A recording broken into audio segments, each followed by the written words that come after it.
राहुल गांधी कह रहे हैं कि लोकतंत्र की हत्या हो रही है, प्रजातंत्र की हत्या हो गई, अब देश में कुछ प्रजातंत्र रह ही नहीं गया है। तो लोकतंत्र की हत्या तो हो ही रही है, देश को बर्बाद करने वाली बात है ये। अरे एक न एक दिन, ये दिन आज तो हम है आज़ादी की सांस ले रहे हैं आज़ाद हिंदुस्तान में, मगर हम नहीं कहते कि आने वाली पीढ़ियाँ आज़ादी के सांस लेने के बजाय वो पारतंत्र में चले जाएगी, क्योंकि विदेशी कंपनियाँ कब्जा कर लेगी तो देश में आज़ादी कहाँ बचेगी। देश तो आज़ाद ही होना है आगे भविष्य में। जी, यूपी में जैसे देखा गया कि भर्ती निकली, फिर पेपर लीक हो गया, अब युवा रोड पे निकल आए हैं उसके इस मामले के लेकर, तो क्या लगता है मोदी जी, योगी जी फिर से बोल रहे हैं कि 6 महीने बाद अब फिर से भर्तियां निकलेंगी, तो क्या लग रहा है निकल पाएंगी कि नहीं? इम्पॉसिबल है। हाँ 6 महीने आज की गारंटी नहीं, 6 महीने की क्या गारंटी है जी।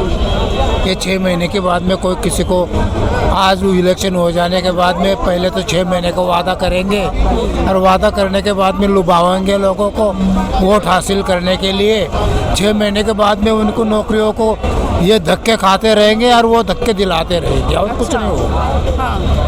यही होगा। हाँ। और कितने सहमत हैं आप इस बात से कि विपक्ष कह रहा है कि चाह रहे हैं कि गुलाम बन के रहे युवा, इसलिए रोजगार नहीं दिया जा रहा है, अगर पढ़ लिख लेगा रोजगार मिल जाएगा तो फिर गुलाम कैसे रहेगा?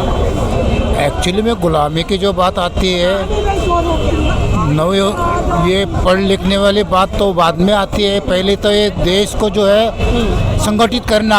अच्छा। इसमें जब तक नफरत की राजनीति चलेगी तब तक देश संगठित नहीं होगा।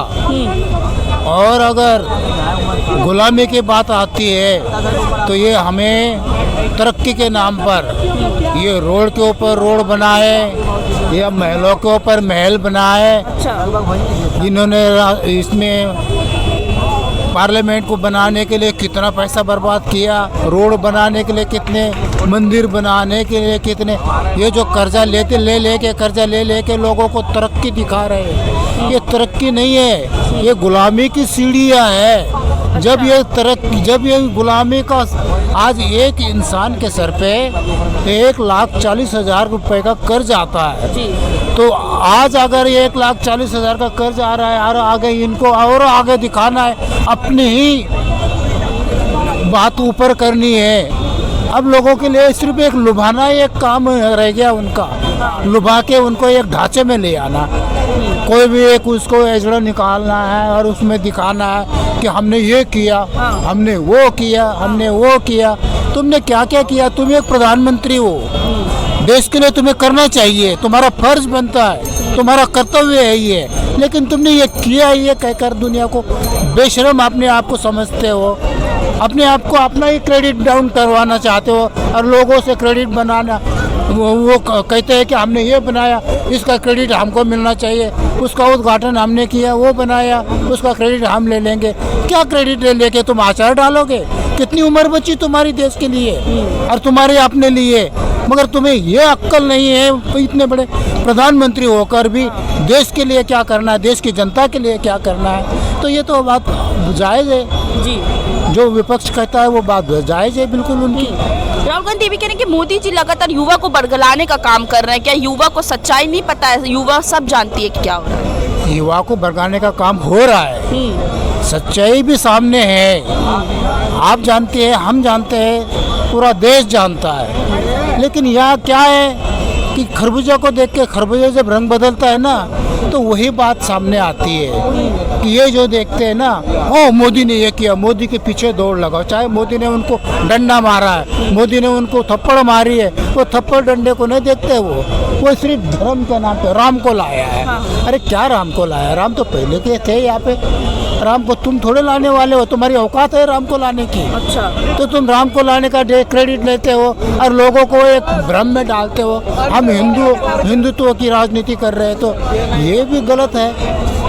ऐसा तो करना ही नहीं चाहिए प्रधानमंत्री को, मगर वो प्रधानमंत्री खुद कर रहे हैं और आज ज्ञान व्यापी की तरफ भी उनकी निगाहें दौड़ रही है, वहाँ पे भी कुछ कर दिखाएंगे तो हिंदू वोट सारा मुझे मिलेगा, ऐसा तो होगा। अगर तू हिंदू वोट के, हम भी चाहते हैं कि हमारा प्रधानमंत्री एक निष्पक्ष होना चाहिए।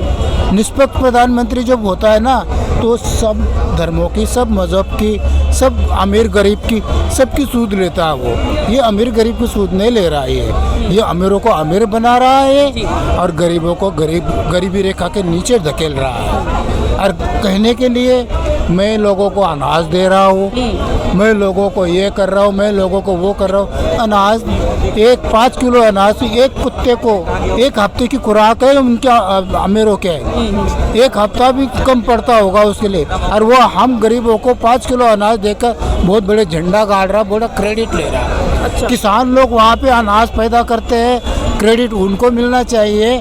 तो यहाँ पे किसानों से सस्ता अनाज खरीद के व्यापारियों को देता है, बड़े बड़े उद्योगपतियों को देता है। वो टाटा मिल की बैग में डाल के वो यहाँ पे 100 200 रुपए का एक बैग बेचते हैं। हाँ, तो ये प्रॉफिट किसको हो रहा है? किसानों को थोड़ा हो रहा है, वो तो होना उनका। आज किसान मांगे करते हैं तो किसान की मांगे जायज़ है, मेहनत करे मुर्गा अंडे खाए फकीर। ऐसा क्यों? जो मेहनत करता है उसको भी उसको बेनिफिट मिलना चाहिए। और वो जो मांगने आते हैं तो उनके लिए ये कांटे की दीवारें, कांटे के फट्टे डालते हैं उनके आगे दीवारें खड़ी कर देते हैं, उनके आगे बैरिकेड लगा देते हैं, उनके आगे आंसू गैस झोंका जाता है उनके ऊपर, उनकी दुर्दशा करते। और जब कुत्ते के पैर पूंछ के ऊपर जब तुम पैर रखोगे तो वो कुत्ता चाहे कितना भी शरीफ क्यों ना वो भी उसको तकलीफ होती है। और वो जब मिल के ला के काटने के लिए दौड़ता है तो वो कहो कि मेरा कुत्ते ने मुझे काटने के लिए दौड़ा, मेरा कुत्ता भी वफादार नहीं है। ये तो समझ में आ जाता है, लेकिन उनकी समझदारी को किसको समझाए? ये नेताओं को समझ में नहीं आता। क्यों ऐसा करते हैं ये किसानों के साथ में? पिछले बार किए हुए वादे क्यों उन्होंने आज तक पूरे नहीं किए? और आज जब आ गए तो आज भी वही रोना। ये लाल किले की बात बताते हैं कि लाल किले के अंदर में किसानों ने झंडा, क्या पता कि किसानों के आड़ में इन्होंने अपने आदमी डाल रखे हो। मैं कहता हूँ जिस दिन मैं ट्रामा सेंटर में 25 तारीख को जब था तो 25 तारीख को ऑपरेशन होने वाला था मेरा, मुझे भर्ती कर दिया गया, हाथ टूटा। और उसके बाद में 5 मिनट के बाद में बोले आपको डिस्चार्ज किया जाता है। मैं बोला आपने अभी मुझे भर्ती किया, 5 मिनट भी नहीं हुए। बोले हमें ऊपर से ऑर्डर आ गया कि कल 26 जनवरी है, किसान रैली आने वाली है और किसान रैली आने के बाद में पुलिस के पास झड़प हो जाएगी, उनकी मारपीट होगी, टूट फूट होगी, उनके लिए भर्ती करने के लिए अस्पताल खाली चाहिए।